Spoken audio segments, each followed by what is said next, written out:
Shamarra fuunee hordoftoota jalatamtoota kabajamtoota hireetu akkam jirtu nagaa keessanii nagaan gooftaa nagaan Yesuus Kiristoos lafaaf bakka jirtanitti isiniif haa ta'u akkam jirtu nagaa keessanii bakka nagaa taatanii bakka eegamtanii guyyaaf sa'aatii daqiiqaa kana geessanii waaqayyo gooftaan hunduma keenya gargaaree nagaatti nu eegee guyyaa kana dabarsee nuuf kenne guyyoota gara guyyootaatti dabarsee guyyaa kana nuuf kenne maqaan isaa haa eebbifamu waaqayyo.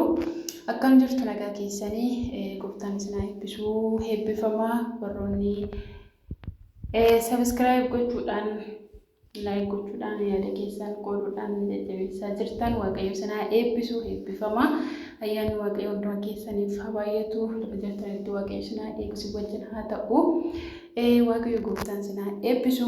Egaa akkuma beekamu macaafa qulqulluu wajjin dubbifachaa jirra. Kan wajjin dubbifachaa jirrus macaafa mul'ata Yohaannisidha. Mul'ata Yohaannis har'as boqonnaa yeroo darbe boqonnaa 5 waliin dubbifanne har'as immoo fedhaaf waaqayyo yoo ta'e boqonnaa 7 fi 8 waliin dubbifanna. Waaqayyo gooftaan hunduma keenyaaf ayyaana isaa haa baay'isu. Waaqayyo gooftaan maqaan isaa ulfaatu. Nuufan dubbisa maqaa gooftaa maqaa Yesuus Kiristoosiin. Afuroon namoonni sagalee isaanii keessaa funaannan karaa irratti hojii isaaniif karoora isaanii kan cite haa ta'u.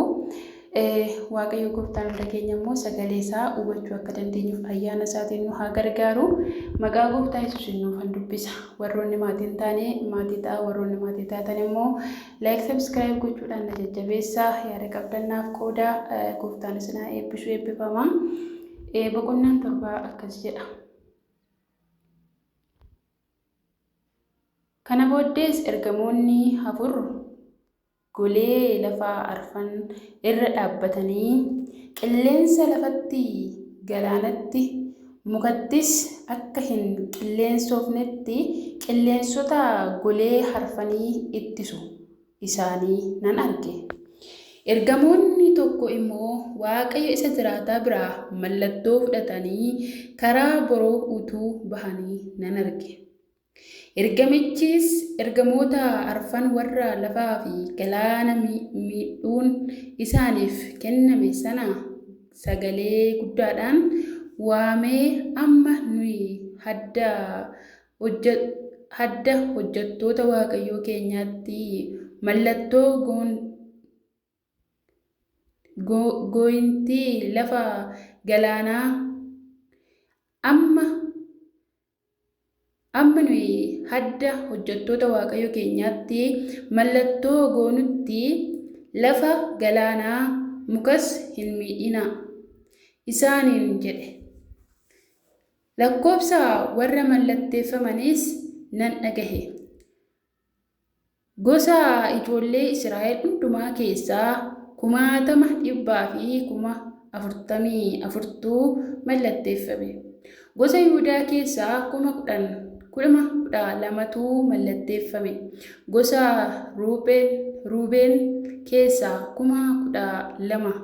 Gosa Gadii keessaa 12,000. Gosa Asheer keessaa 12,000. Gosa Niftaalem keessaa 12,000. Gosa Minaasee keessaa 12,000. Gosa Shimoon keessaa 12,000. Gosa Leewii keessaa 12,000. Gosa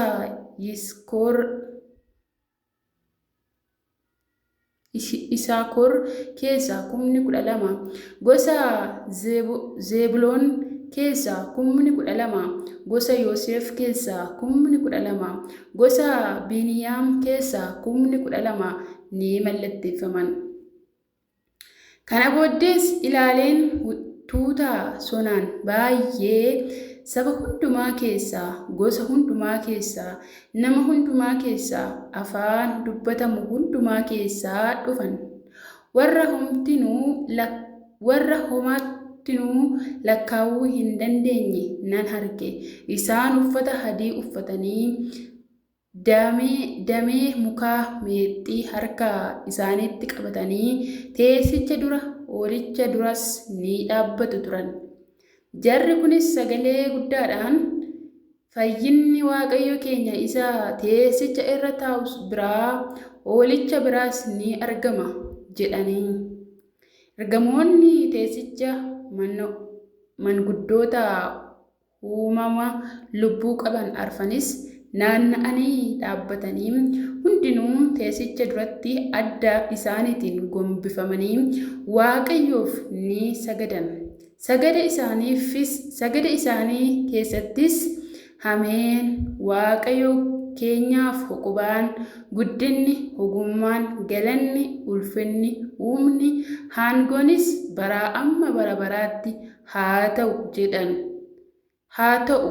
Ameen jedhan. Ergasii manguddoota keessaa inni tokko warra uffata adii uffatan kun eenyu fa'ii? Eessaa dhufanis? jedhee na gaafate. Ani immoo gooftaa koo situu beeka jedheen deebiseef. Inni immoo isaan kun warra rakkina guddaa keessa bahanii dhufanidha. Uffata isaanii dhiiga olichaatiin miiccatanii haddeeffataniiru. Kanaafan isaan teessoo Waaqayyo duratti argaman halkaniif guyyaa mana qulqullummaa isaa keessatti isaaf ni hojjetu. Inni teessoo irra taa'us godoo isaa diriirsee isaan irra ni jiraata. Erga deebi'anii hin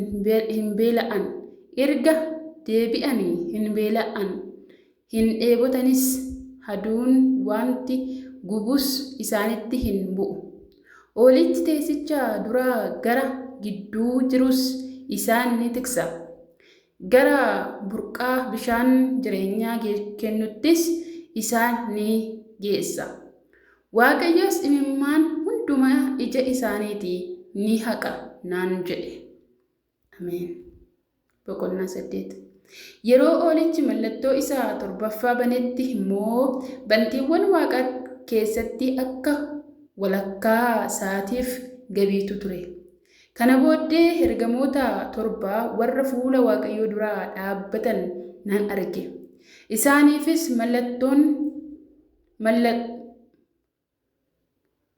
malakkanni 7 ni kennameef. Ergamaan Waaqayyoo kana biraa tokkos qodaa ixaanaa itti aarsan isa warqee irraa hojjetame baatee dhufe. Iddoo aarsaa dhaabbatee iddoo aarsaa warqee irraa hojjetame isa teessicha fuula dura sana irratti kadhata warra Waaqayyoof qulqullaa'an hundumaa wajjin akka inni dhiyeessuuf ixaana baay'een ergamichatti ni kenname. Haarri ixaanichaas kadhata warra Waaqayyoof qulqullaa'anii wajjin harka ergamaa sanaa keessa gara fuula Waaqayyootti ol ka'e. Yommus ergamichi qodaa ixaanaa itti aarsan sana fuudhee iddoo aarsaa sanas ibidda itti guutee lafatti gadi darbate. Achumaanis sagaleen qaqawwee, sagaleen biraas wal jalaa ni qabu. Bakakkaan ni balaqqeessa'a. Laftis ni socho'a ture. Ergamoonni torban malakkanni 7 kennameefis malakkata isaanii afuufuudhaaf ni qophaa'an. Ergamaan inni duraa malakkata isaa afuufee cabbiin ibidda dhiigaan makames argame. Lafa irratti gadi dadarbatame. Laftis harka 3 keessa harki 1 ni gubate. Mukeetiin harka 3 keessaa harki 1 ni gubatan. Margi lalisaan hundinuus ni gubate. Kana booddee ergamaan inni lammaffaan malakata isaa afuufee wanti akka tulluu guddaa ibiddaan gubatu tokkos galaana keessatti ni darbatame. Galaanichis harka sadi keessaa harki tokko dhiiga ta'e. Uumamni lubbuu qaban galaanicha keessa jiraatanis harka sadi keessaa harki tokko ni du'an. Markaboonnis harka sadi keessaa harki tokko ni balleeffaman. Ergamaan inni sadaffaan immoo malakkata isaa afuufee urjiin guddaan akka guca boba'uu tokkos waaqa keessaa lafa dha'e. Inni immoo lagoota burqituuwwan bishaanii harka sadi keessaa harka tokko irratti kufe. Maqaan urjii sanaas hadheessoo ni jedhaman. Bishaanonnis harka sadi keessaa harki tokko hadhaa'utti ni geeddaraman. Sababiin bishaan hadhaa ta'eefis namoonni baay'een bishaanichaan ni du'an. Ergamaan inni arfaffaanis malakata isaa afuufee biiftuun harka sadi keessaa harki tokko, ji'is harka sadi keessaa harki tokko, urjoonnis harka sadi keessaa harki tokko, ifni isaanii harka sadi keessaa harki tokko akka dukkaneeffamanitti ni dhahaman. Akkasitti ifni guyyaa harka sadi keessaa harki tokko, ifni halkanis akkasuma harka sadi keessaa harki tokko hin ibsine. Kana booddees joobirra bantii waaqaa walakkaa balali'u tokkon arge. Innis sagalee guddaa isaatiin hiyyee sagalee malakataa warra kaanii inni ergamoonni sadan dhageessisuuf jedhanii dhagahamuuf waan jiruuf warri lafaa irra jiraataniif wayyoo jechuu isaa nan dhagahe. Ameen. Waaqayyo Gooftaan nu haa gargaaru. Sagaleen isaa Hafuura Qulqulluun ibsee hunduma keenyaaf haa ibsu, haa barsiisu. Waaqayyo Gooftaan isin haa eebbisu. Eebbifamaa ayyaanni Waaqayyo hunduma keessa wajjin haa jiraatu. Sagalee Waaqayyoo dubbifadhaa, dhaggeeffadhaa, qalbii yaadatti kennaati. Waaqayyo Gooftaan isin haa eebbisu. Yeroo biraammoo kutaattaan nama walitti deemnetti lafa jirtanitti eegumsi Waaqayyoo si wajjin haa ta'u. Araarri Waaqayyoo hunduma keenyaaf haa baay'atu. Eebbifamaa, eebbaaf ta'a, nagaan ta'a. Shalom.